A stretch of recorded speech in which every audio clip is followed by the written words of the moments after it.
Hello, what's up mga kanoo? Isang magandang araw sa inyong lahat. Tayo po ay magluluto ngayon ng tortang puso ng saging. Nakatikim na ba kayo ng ganitong menu sa ating paboritong gulay?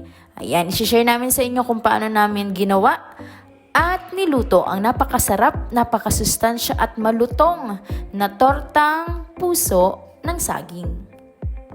Kinuha nga natin ang isang puso ng saging dito sa ating bakuran at yung isa ay dala natin galing sa Bikas-Bikas. Yan, salamat ulit sa iyo. Sa inyo dyan, Ashley. At ganito yung ginawa dyan ni Japeth. Parang ginawa niyang flower style at ginit-git ng ganyan na pino.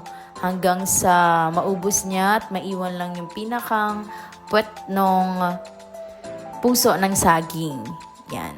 Matyaga lang tayo na magagayat-gayat yan at pag na ubos na natin ay tatadda rin naman siya ng pinong-pino. Yan, tyaga-tyaga lang sa pagtatadtad at ilalagay natin yan sa isang maliit na plangganita dahil mamaya ay meron pang next process na gagawin sa kanya.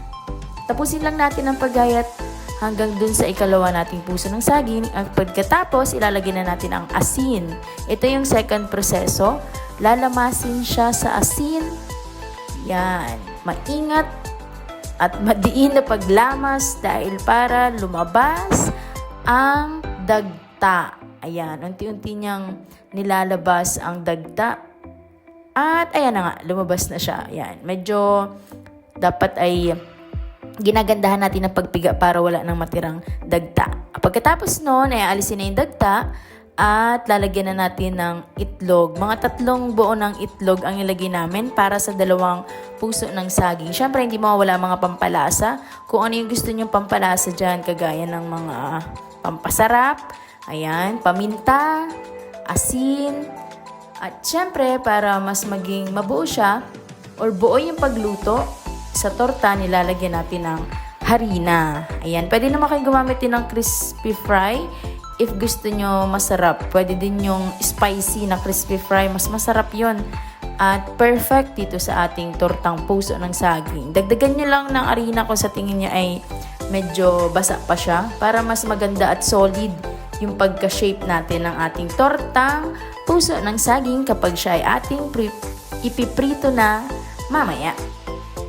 So, ayan na siya. Piniprito na natin sa mantika at napakaganda niyang i-shape kasi solid na solid yung pagkakatansya ng harina at ng itlog. Hintayin lang natin mag-crunchy yung labas niya, golden brown. At eto, ganito yung pinaka-finished product niya. Dapat hindi masyadong lutong-luto kasi pumapait siya. Soft inside and crunchy outside. Papakiramdaman nyo lang kung talagang sakto na yung pagkakaluto at perfect kapag isasaw-saw siya sa ketchup at pwede din naman papak lang.